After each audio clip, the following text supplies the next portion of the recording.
Hi, everyone. I've had the chance to interview a lot of great sports personalities on this show in the couple of years I've been doing it. And one of them was Doug Herbert, one of the great drag strip racers in this country. He lives in the Charlotte area. And recently, he and his wife suffered a horrible tragedy. They lost their two boys, James and John, in a car accident. If you'd like to make a donation in their memory, please make it out to Speedway Children's Charities online donations, and it can be made to www.speedwaycharities.org.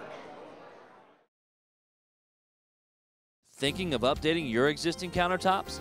Then call the countertop specialists at Fox Tops All. Fox Tops All is a leading provider of premium custom manufactured countertops, which we fabricate to your specs. No matter how large the project, Fox Tops All believes in exemplary customer service from the moment you walk through our doors until the last installed surface meets your satisfaction. Come visit our Mooresville showroom today and see for yourself why Fox Tops All. Welcome to Stressless, the recliner that lets you create your own personal comfort zone. With a smooth reclining glide system that eases your body into the perfect position for total relaxation. Plus full lumbar support and a headrest that adjusts automatically. Stressless. Relax your body, free your mind. Come, experience Stressless at Enbo Furniture in Cornelius. Sportsnight is shot on location at Woods on South. Experience a one-of-a-kind Charlotte destination with Carolina cuisine created by celebrity chef Marvin Woods. Woods on South, 2100 South Boulevard.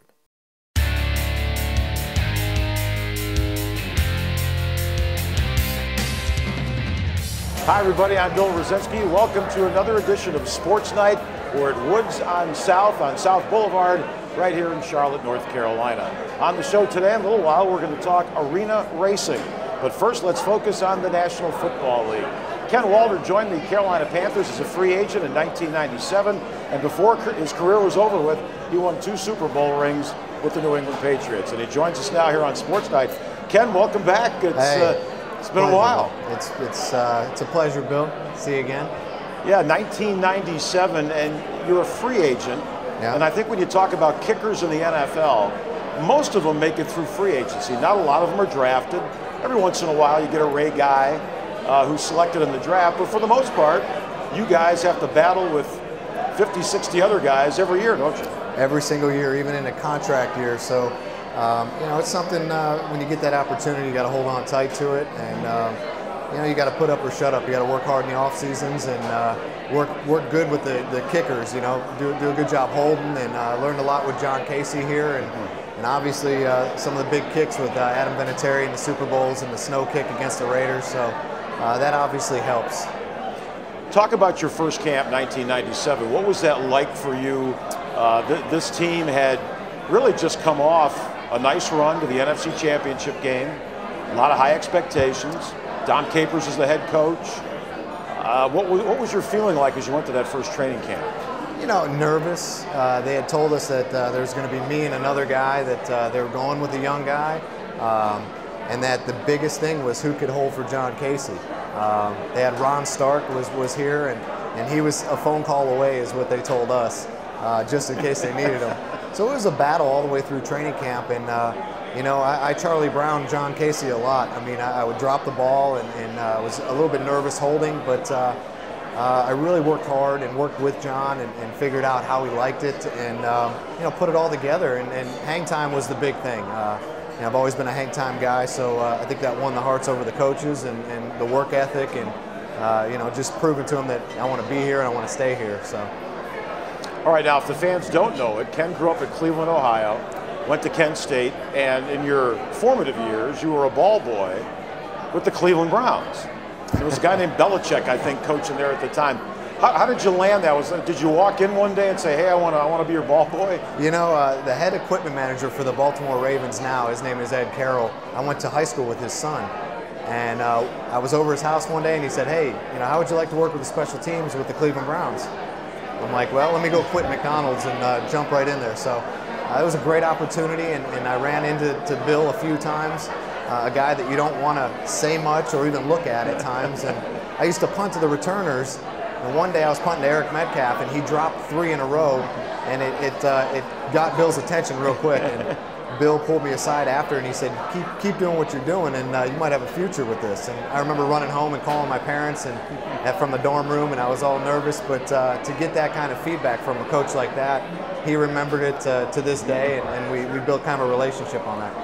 All right, now you eventually leave the Panthers after the 2000 season, and you hook up with the Patriots. Now, wasn't that kind of a strange year? Didn't they eventually, what year did they cut you and then bring you back?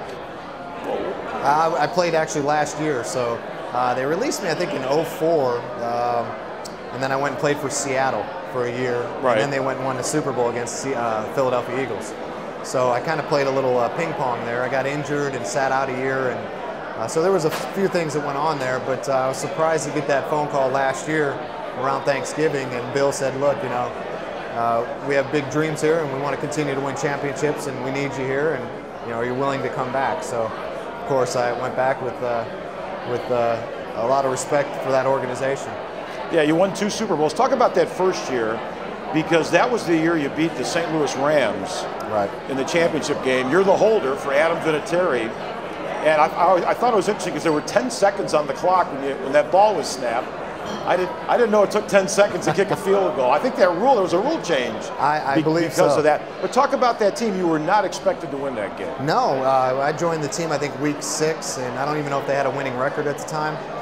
So I came into something. My wife was pregnant. My wife, Shantae, was pregnant with our first child, and I said, you know what, honey, don't worry about it. If you know, we'd have to go win the Super Bowl before we'd have to worry about the due date.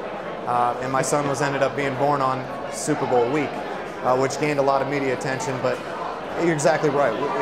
We didn't know what to expect. The Bledsoe-Brady thing we were right in the middle of that. Tom had taken over for Drew in an injury situation, so the locker room was a little intense at times.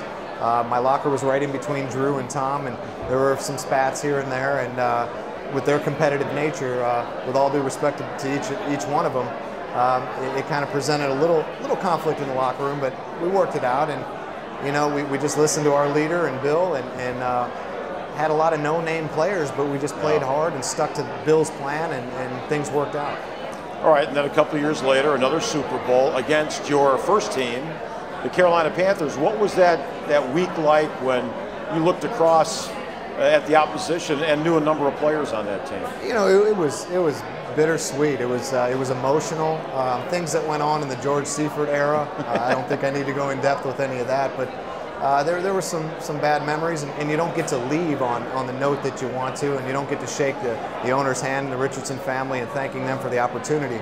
So I got to see Mr. Richardson on the field before the game, and I went up and gave him a handshake and a hug, and I thanked him for the opportunity I had there, and I wished him good luck, and so it was a great opportunity there. It kind of brought some tears to my eyes, and then there was Mike Minner off to the distance, John to our entire bench, and wouldn't be quiet. And I'm looking at him like, Mike, do you have to do this?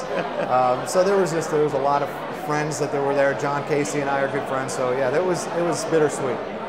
Of course, you're the holder again for another game-winning kick.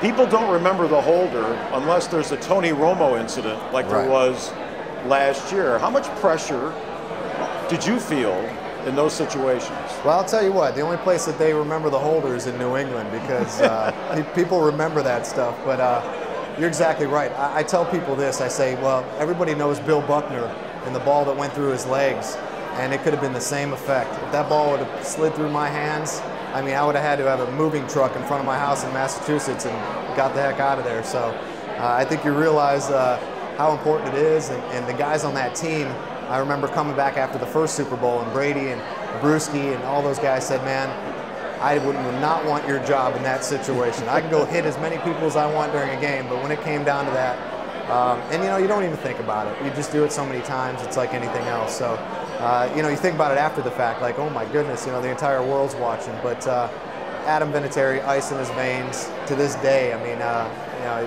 clutch guy.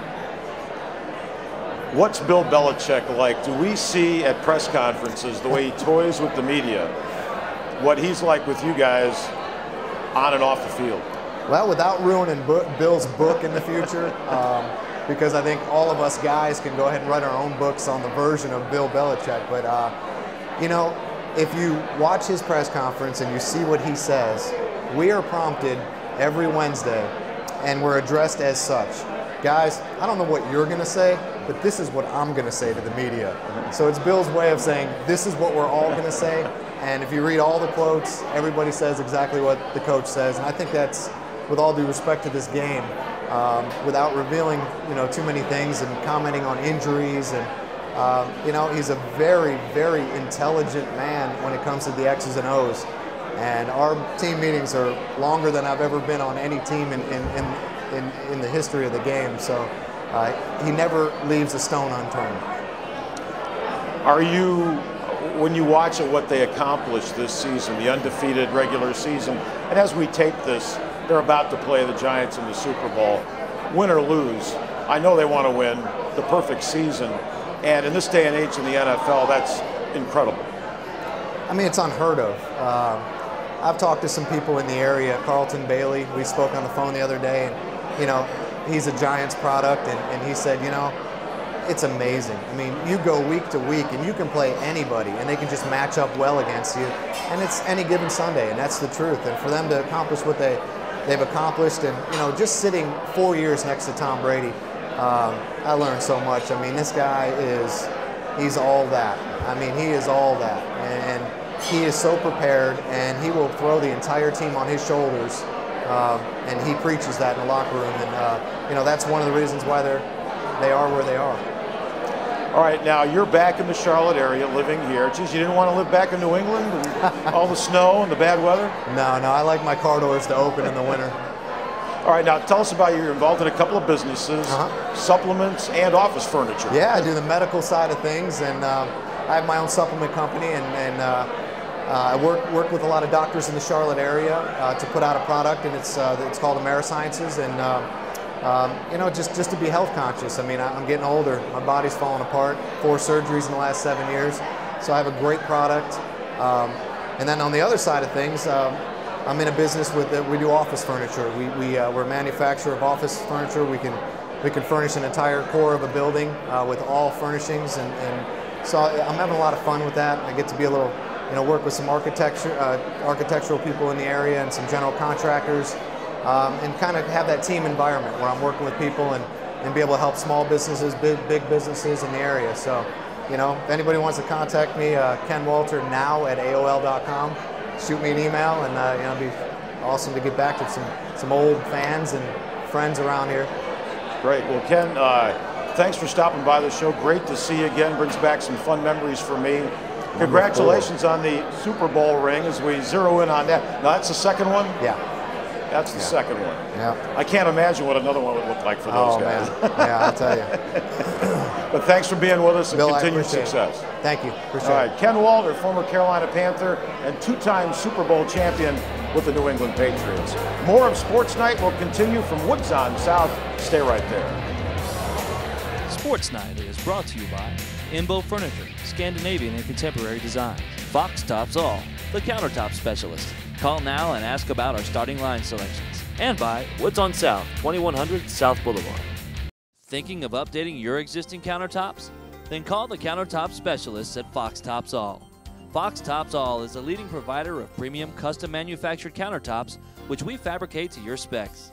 No matter how large the project, Fox Tops All believes in exemplary customer service from the moment you walk through our doors until the last installed surface meets your satisfaction. Come visit our Mooresville showroom today and see for yourself why Fox tops all.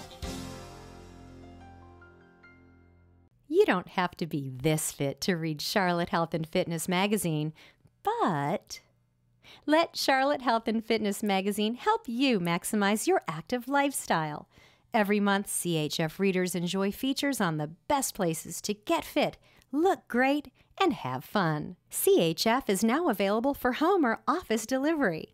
For a limited time, visit chfmag.com and sign up to receive your complimentary copy today. Welcome to Stressless, the recliner that lets you create your own personal comfort zone. With a smooth reclining glide system that eases your body into the perfect position for total relaxation. Plus full lumbar support and a headrest that adjusts automatically. Stressless. Relax your body, free your mind. Come, experience stressless at Inbo Furniture in Cornelius.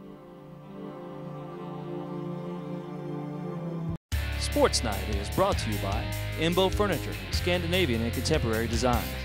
Fox Tops All, the countertop specialist. Call now and ask about our starting line selections. And by Woods on South, 2100 South Boulevard. Welcome back to Sports Night. We're here at Woods on South Boulevard in Charlotte, North Carolina. A number of sports have gone indoors. There's soccer, and then there's indoor soccer. There's lacrosse, and then there's indoor box lacrosse. Auto racing has gone indoors, and this is pretty hard to believe, but arena racing is here. And joining us now on the show is Skipper Beck, who's going to talk to us about it. Skipper is one of the most successful car dealers in the Charlotte area. This is fairly new for us. Tell us what arena racing is. Well, it is new for Charlotte. It's been here for a year and a half. It's indoor racing, a cricket arena, 1/10 of a mile, aluminum bank track, half-scale stock cars, making 8-second laps. It's kind of like taking Bristol and shrinking it down. Now, tell us, who was the guy who started this? Who came up with the idea? A guy named Ricky Dennis. It was his original idea. Joe Gibbs got involved with him in his operation. Another gentleman out of Houston and a couple of investors, and put it together. And they're going around to different cities around the country selling the franchise. They try to have about 50 cars